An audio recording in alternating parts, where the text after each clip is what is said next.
दारू सोडा, उघड्यावर दारू प्यायचं बंद करा, उघड्यावर दारू प्यायचं बंद करा, बंद करा, उघड्यावर दारू प्यायचं बंद करा, बंद करा, उघड्यावर दारू प्यायचं बंद करा, बंद करा.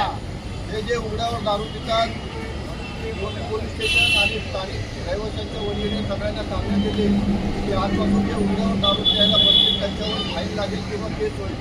हे सगळ्यांची समस्या व्यसनाच्या आधी जाऊ नका, दारू सोडा. पण ज्यांना कुणाला काही व्यसन करायचं असेल ते आपल्या घरी जाऊन बसून करा, उघड्यावर दारू पिऊ नका. या ठिकाणी संत गाडगे महाराज संघटनेच्या वतीने आणि गोवंडी पोलीस स्टेशन यांच्या वतीने जे मद्य पितात त्यांच्यासाठी या ठिकाणी आम्ही आज छोटासा कार्यक्रम त्यांना सांगण्यासाठी केलेला आहे. तरी सर्व दारू जे पिणारे आहेत त्यांना आम्ही विनंती करतो की तुम्ही या ठिकाणी दारू सोडायची आहे आणि आपला परिवार आणि आजूबाजूचा परिवार या ठिकाणी शांतता ठेवायची आहे.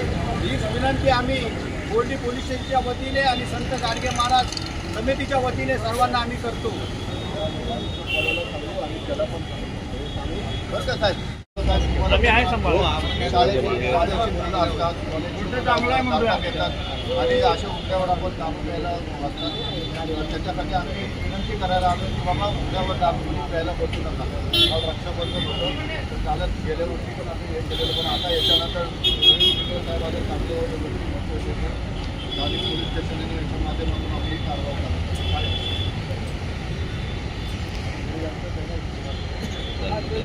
मोहल्ला कमिटी आणि संत गाडगे महाराज एक चळवळ यांच्या वतीने सर्व जे इथे मद्य विक्रेते आहेत आणि जे दारू पितात रस्त्यावर त्यांना विनंती करायला आलो आहे की येता जाताना इथे मोठ्या प्रमाणामध्ये शाळेची मुलं असतात, कॉलेजची मुलं असतात, महिला असतात, सगळी लहान मुलं असतात.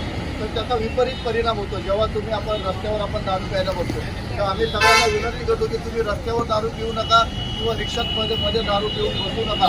त्याच्यात पोलीस स्टेशनच्या वतीने डायरेक्ट फाईन मारलेला आहे किंवा केस केलेला आहे. तालिका वाचत आहे म्हणजे त्यांना पण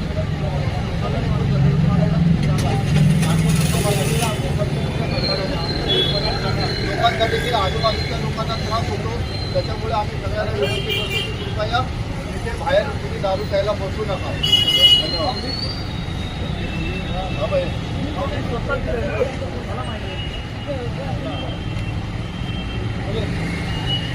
आज आम्ही हा उपक्रम घेतलेला आहे ना, तर ते दारू पिणाऱ्या लोकांसाठी घेतलेलं आहे. कारण दारू पिणारी लोक दारू उद्ध्वस्त करतात. दारू ही अवघड आहे. मला तर एक बोलायचं आहे, घराचं फार वाटलं होतं, मुलांवर प्रेम राहत नाही, संस्कार राहत नाही. म्हणून दारू पिणाऱ्यांनी अक्षरशः मी मनापासून एक तुमची बहीण म्हणून सांगते की तुम्ही दारू पिऊ नका. पुढचं लाईफ तुमचं चांगलं होईल आणि आता तुमची वय काय झालेली आहे, तर परत तुमचा प्रपंच कसा होणार, काय होणार. आणि नवरा बायको एक रथाची 2 चाक आहेत. ती जर चांगली चालली ना तर तुमचा प्रपंच चांगला चालणार.